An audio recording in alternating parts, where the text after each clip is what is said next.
জুলাই আগস্টে যে আন্দোলন হয়েছে ছাত্র জনতার একটি সফল আন্দোলন, সেই সফল আন্দোলনের পরে খুনি হাসিনা বাংলাদেশ থেকে পালিয়ে গিয়েছে। আমি বলতে চাই, এর পূর্বে আরো 2014 সনে একটি নির্বাচন হয়েছে। এই নির্বাচনে জনগণকে ভোট দিতে যেতে দেওয়া হয়নি বা জনগণকে ভোট সেন্টারে যাক সেটা কোনোদিনও খুনি হাসিনা চায়নি। কারণ ওই খুনি হাসিনা বুঝতে পেরেছিল যে তারা জনগণের জন্য কখনো কাজ করে না।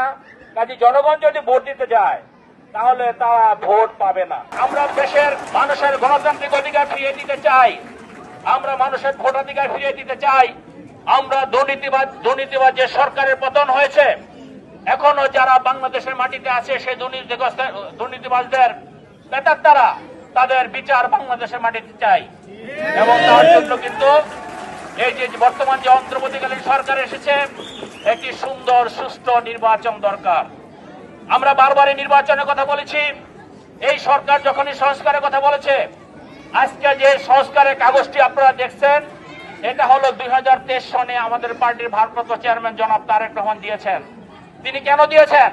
তিনি দিয়েছেন বাংলাদেশে যদি সংস্কার না হয় তাহলে যখনই যে নির্বাচন হোক, জনগণ যাকে ভোট দেয় যখনই দেয় গণতান্ত্রিক অধিকার ফেরত পাক, সেটা টেকসই হবে না।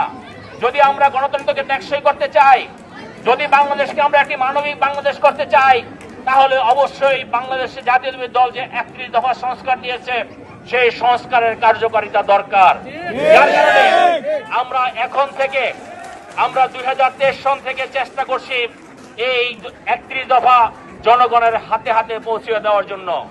জনগণ ভোট সেন্টারে যাবে, যাকে খুশি তাকে ভোট দিবে, কিন্তু জনগণের জানার দরকার আছে আমরা কোন পার্টিকে কাকে কেন ভোট দিব। এই যে 31 দফা হলো রাষ্ট্র পরিচালনা করার সনদ। বিএনপি